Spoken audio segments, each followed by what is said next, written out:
Alors, aujourd'hui, on s'attaque à un sujet vraiment central en physiologie. On va décortiquer ensemble ce qu'on appelle les voies métaboliques. Alors, voilà comment on va procéder. D'abord, on va parler de l'ATP, cette fameuse monnaie d'échange énergétique. Ensuite, on se penchera sur les trois grands systèmes qui la produisent. Après ça, on verra quels carburants ils utilisent, comment ils interagissent entre eux, et pour finir, on abordera la récupération et les points vraiment clés à garder en tête. Allez, on commence par le commencement, la pierre angulaire de toute énergie cellulaire, l'ATP. L'ATP, donc son nom complet, c'est adénosine triphosphate. Et c'est une molécule absolument cruciale. Pourquoi? Parce que c'est la seule, vraiment la seule, que nos cellules peuvent utiliser directement pour produire de l'énergie, que ce soit pour une contraction musculaire ou n'importe quel autre processus biologique. Mais ce qui est assez fou, c'est de voir à quel point le corps en stocke peu. À un instant donné, on a à peine 50 grammes d'ATP disponibles. C'est vraiment très peu. Et ces 50 grammes, eh bien ça nous tient à peine 2 secondes lors d'un effort maximal. À peine! Ça veut donc dire qu'il faut la régénérer constamment, sans arrêt. Et c'est là justement que nos fameuses voies métaboliques entrent en jeu. On attaque donc la deuxième section. Pour assurer cette production continue d'ATP, le corps a développé en fait trois systèmes bien distincts. Alors regardons rapidement comment ça s'organise dans le temps. Pour un effort très court, de 0 à 7 secondes, c'est le système ATP-PCR qui domine. Ensuite, si l'effort se prolonge un peu, jusqu'à environ 2 minutes, la glycolyse anaérobie prend le relais. Et pour tout ce qui est au-delà de 2 minutes, eh bien c'est la voie oxydative, dite aérobie, qui fait le travail. Zoomons sur le premier système, le plus explosif, le système ATP-PCR. Son but, c'est de fournir de l'énergie de manière quasi instantanée. Ce tableau nous donne toutes les infos clés. Il utilise la phosphocréatine, ça se passe dans le cytoplasme, mais retenons surtout 2 points.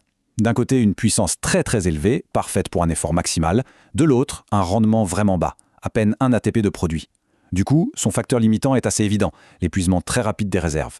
Passons maintenant au deuxième système, la glycolyse anaérobie. C'est elle qui prend la relève quand un effort intense doit durer plus que quelques petites secondes.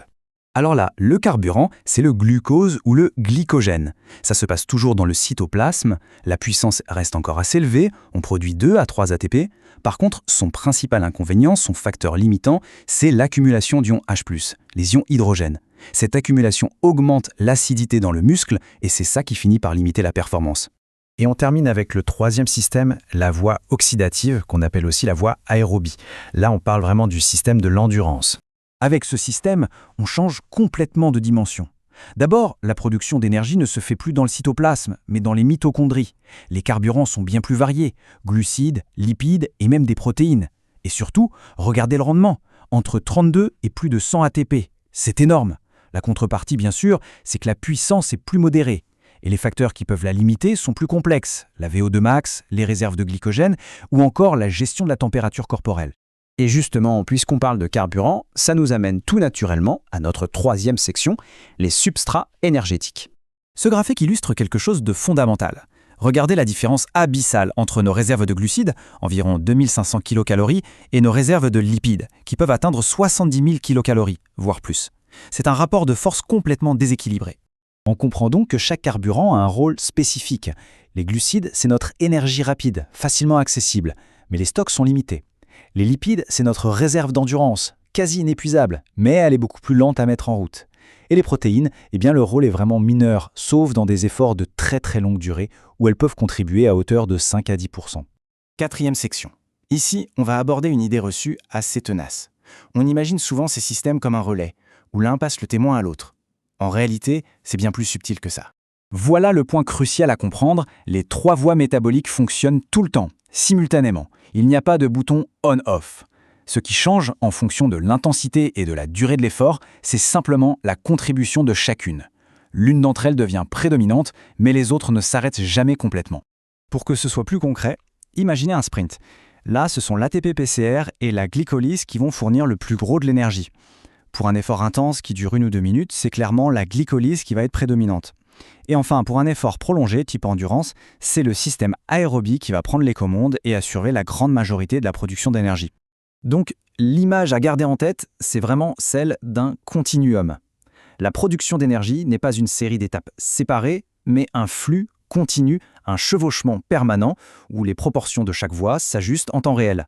Allez, on arrive à la dernière section où on va parler récupération et synthétiser les concepts les plus importants. Et là aussi, les différences sont énormes. Le système ATP-PCR, par exemple, se recharge complètement en 6 à 8 minutes. C'est très rapide. Pour la glycolyse, c'est une autre histoire. Il faut entre 20 minutes et 1h30 pour éliminer les ions H+, et surtout jusqu'à 48 heures pour refaire les stocks de glycogène. Quant au système aérobie, la récupération complète peut prendre de quelques heures à plusieurs jours. On voit bien ici l'importance capitale de bien gérer sa charge d'entraînement. Voici un dernier concept essentiel, une sorte de balance. C'est la relation entre la puissance et la capacité. La puissance, c'est le débit maximal d'énergie qu'un système peut fournir. La capacité, c'est la quantité totale d'énergie qu'il peut produire. Et la règle est simple, plus une voie est puissante, plus sa capacité est limitée. Et inversement, une voie avec une capacité très élevée aura une puissance plus modérée. Et on va conclure là-dessus avec une question qui ouvre sur la pratique. On sait que l'entraînement peut améliorer à la fois la puissance et la capacité de chacune de ces voies. La vraie question, c'est donc comment est-ce qu'on peut cibler de manière spécifique chaque système pour optimiser la performance. C'est précisément tout l'art et toute la science de la planification de l'entraînement.